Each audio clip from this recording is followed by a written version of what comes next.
Welcome to BBC News School Report Live. I'm Tina Dahealy from Radio 1 Newsbeat, and I will be with you for the next half hour as young people question one of the most influential people in the country, the Governor of the Bank of England, Mark Carney.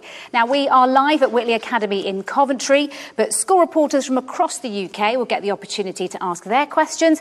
You can join us too. Get involved. Go to the BBC News Facebook page. We are on Facebook Live. We're also on Snapchat as well. So lots of questions to get through in the next half hour. But first, BBC School reporters, please welcome your guest, the Governor of the Bank of England, Mr. Mark Carney.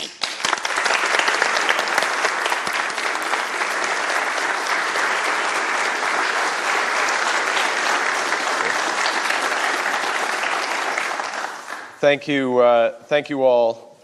Thank you, Tina. Thank you for being patient. I'm sorry I was late for school yet again. Story of my life. But I'm really looking forward to having this discussion with all of you and the questions brought in from around the country. I want to just touch on three things to get us started, if I may. First, how I got here, not coming up on a train and then getting a car and getting here late, but how I ended up being Governor of the Bank of England. Secondly, a bit about what the Bank of England does, and then thirdly, a bit about the economy and how it's changing and what it means for all of you. Let me say up front that it is a total accident of history that I became the Governor of the Bank of England. I think there's a number of people in the UK who are still wondering how it happened, or should it have happened. I was born in a place called Fort Smith, which is in the far north of Canada, a town of about 2,000 people. And I grew up in a city called Edmonton, which is, at the time, was about the size of Coventry. And I went to a school just like this, just like Whitley Academy.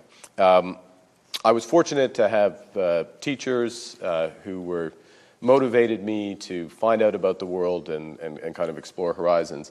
And as I studied, I became interested in economics. Now, not everyone's interested in economics, but I became interested in economics because I thought it explained how the world was interconnected, how it worked, and how it could be made better. So after university, I worked first as an economist in the private sector and then in the public sector. I think the key point I want to get across, I didn't have a fixed plan. I didn't have some sort of grand vision that I would end up here today. But I was doing something that I liked, something that I had a passion about. And if you do that, you'll succeed. It's hard to tell exactly where or when, but whether it's in sports, in drama, in economics, in literature, whatever, engineering, you'll succeed. You can't, what happens in life, and this is something John Lennon said, life is what happens when you're making other plans. So you can't map things. John Lennon, by the way, he was a member of the Beatles. And the Beatles were a rock band in the 60s. I should point that out. What I find is whenever I meet people who are old enough to remember who the Beatles were, they're normally surprised at where their career has taken them.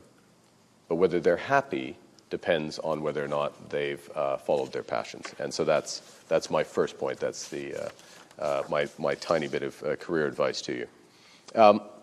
Second issue, I just wanted to touch on what the Bank of England actually does. It was founded in 1694, so over 300 years ago, and its original mission, the mission in 1694, is still its mission today, which is to promote the good of the people of the United Kingdom. And then we add on, how do we do that? We do it by maintaining monetary and financial stability. Let me just explain that last bit. What does that actually mean? It basically means a series of things to do with money. So the first thing we do is we print money. We create the banknotes that people use. And actually this week, we've just launched the new £5 note that has Winston Churchill on one side and Her Majesty the Queen on the other. My colleagues, I hope, will pass a few around so you can look at them and see how they're different. And everyone who asks a nice question of me can keep one. What you're going to see with these banknotes is they're different. They're made of polymer, so a type of plastic. They're cleaner, safer, stronger as a result. That means they can last a spin in a washing machine. They can be crumpled and folded. They can go through many trials and tribulations and still hold their shape. And then they're also much more difficult to counterfeit. So you can use them with confidence. You don't have to worry about them being counterfeit. The second thing the Bank of England does with respect to money is we process it. Every transaction, every single payment in this country ultimately settles through the Bank of England. And that totals in a single day to about half a trillion pounds worth of payments, or 3 million pounds a second. So we have the systems that ultimately, we oversee the systems that ultimately make those payments. The third thing we do with respect to money is we keep its value. So and by that I mean we keep inflation low, stable, and predictable. And that means we sometimes have to change interest rates. We sometimes have to engage in purchasing assets. And that's what we announced a few weeks ago, a series of initiatives in order to make sure that inflation remained low and stable as this economy was adjusting, and it will adjust, to the decision to leave the European Union. We want to make sure we can support jobs and wages while we go through these adjustments and move forward. The final thing we do with respect to money is we make sure that it's secure. So it's secure in the banks, and the financial system is robust. Because the last thing you want to worry about is your ability to take your hard-earned savings out of a bank when you want it. And we want to make sure that our system can absorb shocks that might happen around the world so that people in Coventry and across the United Kingdom can just get on with their daily lives. So really what we do in the end is support confidence in money, in all aspects of money. The thing about money, though, is it's not an end. It's just a means to an end. The reason we have money is to finance companies or help companies produce the goods and services we all use, to help charities do their jobs, to help support the arts, culture, and sport. What money really does, what the financial system really does, is help our economy adjust and, most importantly, advance. And that brings me to my last point, which is just around the pace of change and the future of the economy. Because it is fair to say that the economy is changing and advancing at a much more rapid rate than it had in the past. There are a series of economic and technological and even cultural shifts that are changing how we all communicate, work, and live. And this is an example, I think, what the BBC has put on in the way it's networked in, and people from across the country, students from across the country, and is using multiple channels to reach people, again, across the country, from Snapchat to live broadcast. That's an example of some of these changes. And these are tremendous breakthroughs. They bring tremendous opportunities. Really, yours is the generation that will seize the opportunities ranging from communications to biotech to fintech, all these different types of engineering that will change the way we work, live, and enjoy ourselves. Now, in the coming age, you'll grow up as in your careers in a system where anyone can produce anything anywhere through 3D printing, where anyone can broadcast a performance globally through a variety of channels and media. That's true today. And where any business or even service ultimately can sell their goods and services to places as far afield as China. You don't have to be a big multinational. You can be a small business located right here in Coventry or where I grew up in Canada. So there's really a tremendous opportunity for what I would call mass creativity, to use your imaginations to create things and take advantage of that. And in order to truly take advantage of that, all it really requires is a dedication to learning, continuous learning. And to go back to my first point, the easiest way to learn continuously, the most enjoyable way, ultimately the most productive way, is to learn about things that you care about, what interests you, your passions. So the purpose, as I understand it, of school reports, and I'll finish with this, or this element, is just to expose you to different careers, opportunities, parts of the economy and society that might interest you, to allow you to expand your imaginations in terms of what's possible. Because I can tell you, if I can be standing here as Governor of the Bank of England you can do whatever you want. And with that, I'm going to join Tina, and Yes, you're going to fire questions. Mark. Thank you very much. Okay, let's get on with the questions. And the first one comes from here at Whitley Academy, and it's from Martina. Hello, I've got a question from Melanie from Lower Trade School in London, and she is asking, how is your job relevant to young people like us?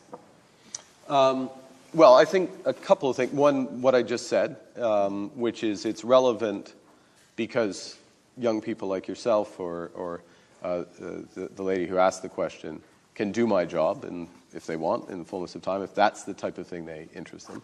I think more broadly, it's relevant because if I and my colleagues do our job properly, if we deal with all these issues related to money, you don't have to worry about them. In other words, you don't have to worry about the financial system being there. It'll be there. You don't have to worry about inflation. You don't have to worry whether or not your banknote is counterfeit. You can focus on, quite frankly, for most people, what are the more interesting things, which are your passions. Thanks. Okay, the second question comes from Kieran. Hello, I've got a question from Grace, age 14, from Lenzie Academy in Glasgow, and she asked, why do we still have pennies when we can't really buy anything with them? Ooh.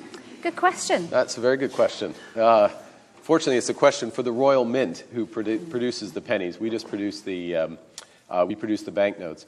I will say that in a number of other countries, because the penny isn't used very frequently, and to be honest, I rarely see them as well, they have done away with the penny.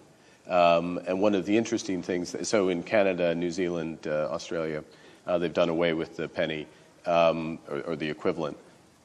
What they did in each of those cases is they used the existing pennies. They gave people the opportunity to donate those to charity as a transition, and it was very successful. But I mean, it's a decision for other people, and they're still very much legal tender and can be used to buy things. But do you think it's a good idea?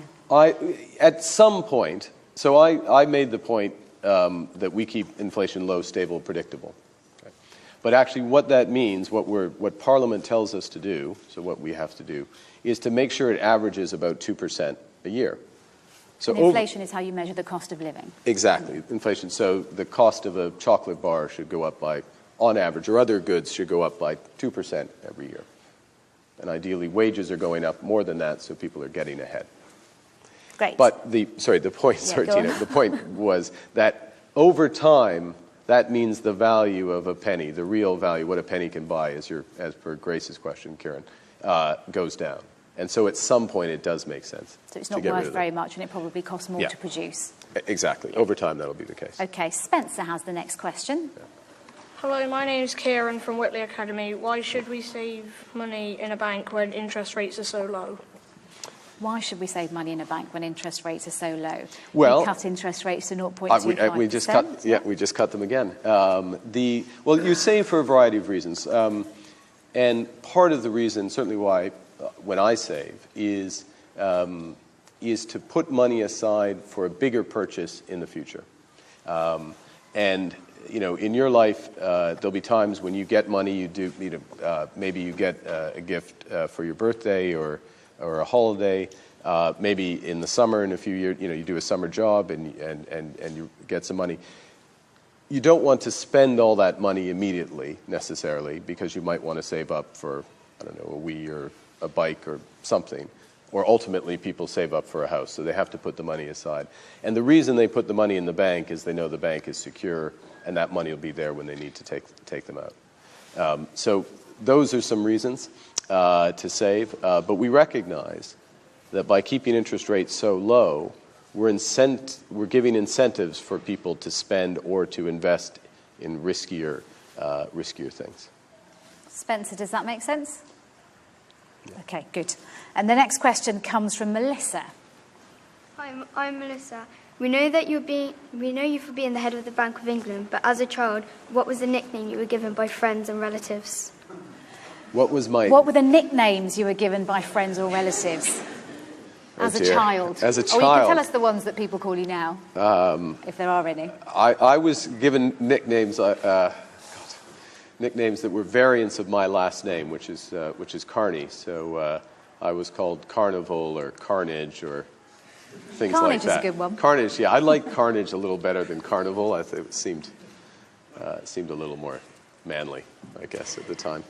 Question 5 comes from Marcel. Woodland High School in London asked, what is the best and worst part of your role as the Governor of the Bank of England? The best and worst part of your job? The best part of my job is, I mean, you might expect me to say this, but the best part of my job are things like this. I have the privilege, I get to go around the country. I often go to schools. I get to go to businesses. I see really interesting businesses across the UK, learn something about them, talk to people who are, moving forward, inventing, moving things ahead. And I find that tremendously exciting because what we do at the bank is quite high level in many respects. We make big decisions about interest rates and where the economy is going. But it's really nice, it's fun, it's interesting, and it's energizing to see the actual decisions in the economy. So that's the best thing. In terms of the worst thing,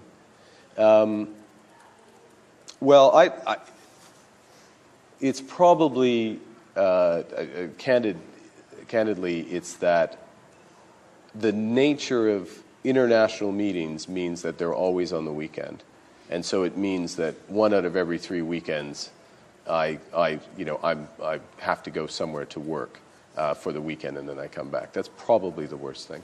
But that's not too bad. I don't think anyone really feels sorry for me, nor should they, that I had to go to China, a couple weeks ago or Washington in a few weeks. So even the worst things are pretty good. What would you say the toughest day in your job has been so far? The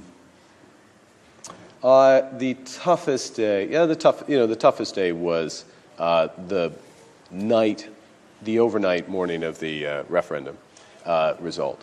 And the reason that was a tough day was not because of the result, but because we had put in place a bunch of plans. So we planned for either outcome. But in order to make sure those plans worked, we had to have a huge number of people coordinate with people both here in the UK and people who do my types of jobs around the world and ensure that everyone did the right thing at the right time so that nobody noticed any ripples as a result of it. And that was tough because you have what we would call execution error. You have a plan, but you've got to actually put it into place. And there's always a bit of concern that it won't work perfectly, you haven't anticipated everything, or that somehow or another you just won't execute the way it should. Would you say it's worked? For that bit of it, yes, it definitely worked because everything I said about money that was supposed to happen happened, and people could move on from there. Okay, we do have some more questions on Brexit, which we will come back to. Excellent. But the next question, I bet you can't wait for those. Yeah. The next question comes from Amy, please. What would you like to ask? If it was your choice to spend the UK's money on anything, what would you spend it on? How much am I spending? Sorry? If it was your choice to spend the UK's money on anything, what would you spend it on? If it was your choice to spend all the UK's money on anything, what would you spend it on?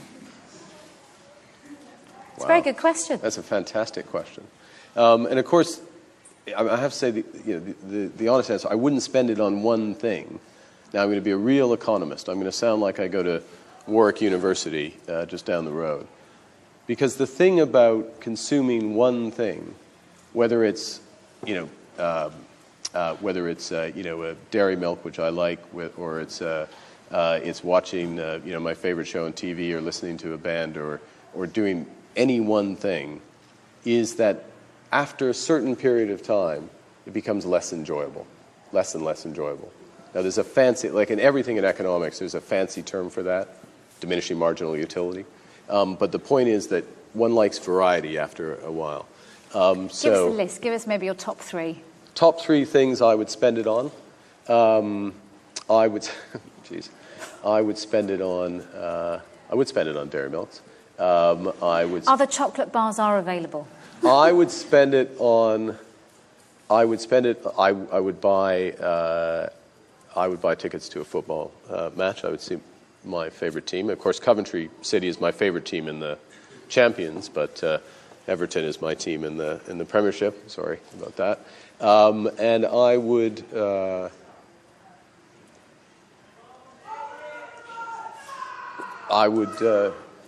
You know what? This is a very this It's a is tough question. It's a great question, and I'm going to give you a generational answer because I would spend it on music, and of course you don't really have to spend it on music anymore. I mean, you spend it on a streaming service, but I tend to spend money on music when I can, so old records and things like that. Amy, what do you think about that? That's a very good decision. Thank you. You have Amy's This approval. is the highest praise I've ever received. No one's ever said that about anything I've ever decided. So thank you, Amy. William has the next question. What would you like to ask? Question's from Harrington School, Oakham, East Midlands, and it's from a girl called Caitlin, and she's age 16. If you could give advice to your younger self, like financial advice, what would it be? So if you could give yourself financial advice to your younger self, what would it be? Cast your mind back. Cast my mind back. What I would have done, which is slightly what one should, I would have taken a portion of the money I saved, because I did always tried to save something of what I earned, even if just as a discipline. And I would have taken some of that money and I would have put it in some sort of equity fund, something that wasn't just a pure savings vehicle. Now, my younger self ended up owing a lot of money for student loans and things. So I didn't have a lot of money to save, and it became more about paying down those loans. But it's not a bad thing when you're young to have something that will grow, which has higher risk, but you've got a long life, so you can ride out that risk. So having something in equity would have made sense. Did you make any mistakes with money when you were younger? Yeah, of course. I mean, I didn't follow my advice all the time of when you get a gift, don't spend it all right away. I didn't always shop around for the best deal, if you will, on an interest rate or on a loan. I lost money. Lots of time. By the way, we need all those fivers back because we haven't had all the questions. I'm just kidding.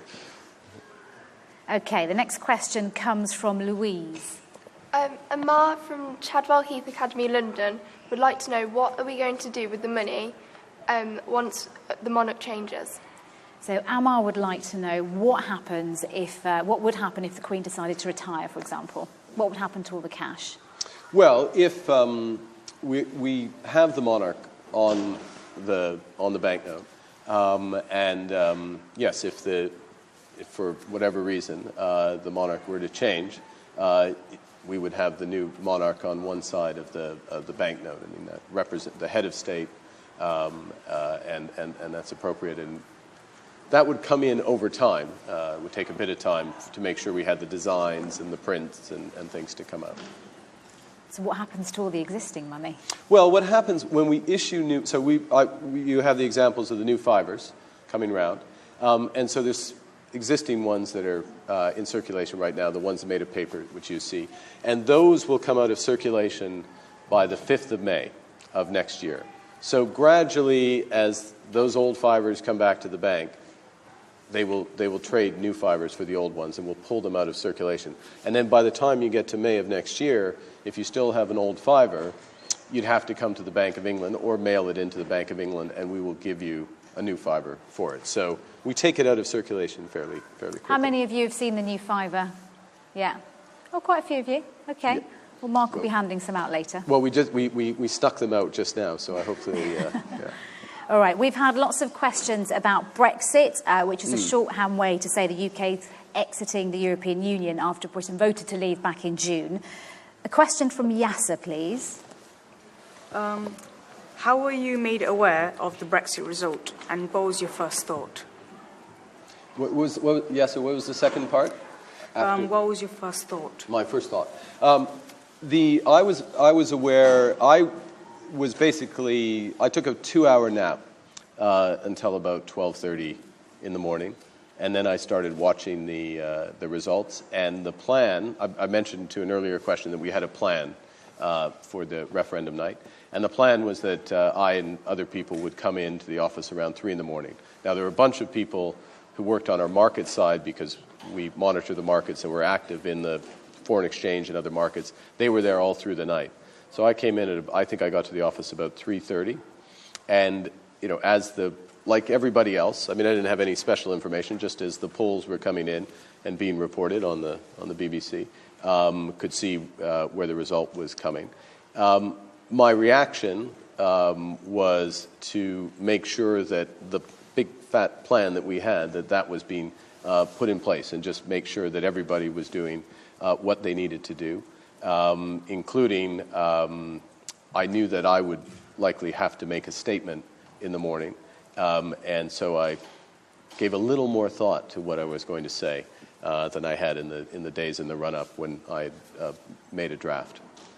You talked about it being the toughest day in your job so far. Was that partly because you were criticised for taking sides at the time and saying it's a risk to leave? No, not at all. The concern was really just about getting it right, because it clearly, you know, the referendum could have gone either way. That's why you have these votes. And it is absolutely our responsibility as the Bank of England to be prepared for these types of contingencies. We had everybody in the world, in the financial world, focused on this event, and we had to get it right. And so I felt a tremendous responsibility to make sure that we had prepared properly and that we executed as well as possible, and that's that's a strain. It's interest. I be frank with you. It's interesting. It's exciting. It's important, and I think we did absolutely get it right. But it was it's a tough day because It's like a big game. It's exciting, but it's also tough. Okay, thank you. Devanshi was asking that question on Yasser's behalf. Oh. The next question comes from James. I would like to ask, which countries outside of the EU do you see as most likely trading allies post-Brexit? And from your experience of working all around the world, which countries are the best countries doing business with and why? Okay, so which countries outside of the EU do you see as our most likely trading allies post-Brexit? Well, the first thing to say is that one of the tremendous things about this economy for centuries it has been one of the most open economies in the world. And, look in this region, you think about Jaguar Land Rover, you think about the aerospace industry. I mean, there's huge history of great exporting companies in the UK. And most countries want to trade with the UK. And there are a number of countries, including my home country, Canada, Australia, a number of the big emerging markets who I'm quite confident will want to have deeper trading relationships with the UK because of what the UK has to offer in business and services, in manufacturing, in design, in culture, in financial services. And so the opportunity is very large. I think the other thing I'll say is one of the things that's exciting about technology and where the global economy is going is that trade is no longer limited to just big firms or even medium-sized firms. You can be a small firm, 3 to 5 people, based here, and you can sell around the world. And that's increasingly going to be the case.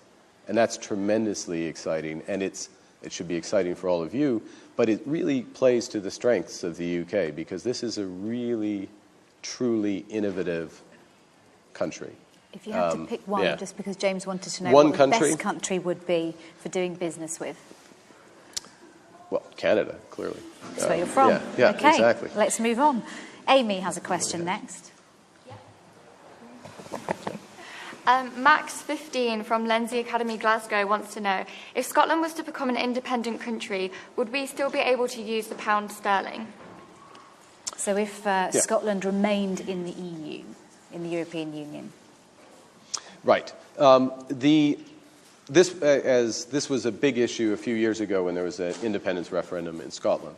And one of the challenges, which was part of the debate, it's a technical issue, but it's a really important technical issue, is that in order to share a currency, so for Scotland to continue as an independent country, if it were ever an independent country, if it wanted to continue to share the pound sterling, you need to share some degree of your sovereignty. So you can't be fully independent and have a stable currency union. And so there's a tension between the two. And part of the reason for that, there's a variety of reasons, economic reasons, but part of the reason for that is goes back to the fourth thing I talked about in terms of money, of what the Bank of England does. And that's about making sure the banks are secure, the banks are stable, because it is much harder to ensure that is the case if you share a currency but you don't have some common, what's called fiscal arrangements, but some common flows of money across the government level. We're running out of time, Yeah. so I'm going to speed up a little bit. This question from Jay next. My name's Jay, age 13, and from Whitley Academy. My question is, who is easier to work with, David Cameron or Theresa May? I'm so glad he asked that. That's fantastic. Well, no, they're both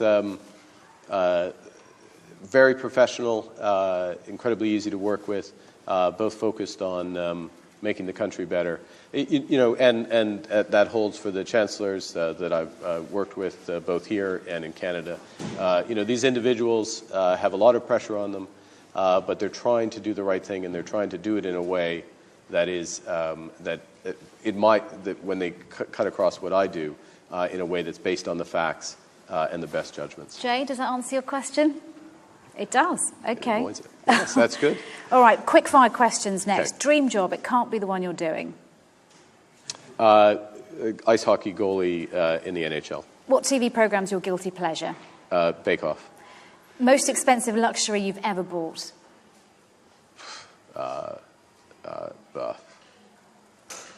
Pass. I can't think. Favourite film? Gallipoli. Favourite food? Pizza. How much money do you have on you right now? I know I have a fiver, a new fiver in my pocket there, but I have about 40 quid in my bag. Spender or saver? At the moment, saver.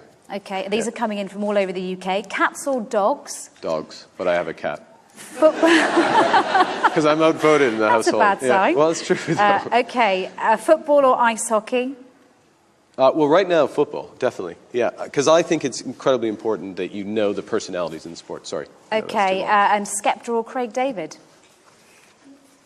Both UK artists. I know. Okay. I can't pretend to know enough We'll give to you a answer that. playlist. All right, sadly, that is all we have time for The today. specials. BBC News School Report gives young people across the UK aged 11 to 16 a chance to engage with the news, to get involved and share their stories. If you want to find out more, perhaps you'd like to get your school involved, go to bbc.co.uk/school report.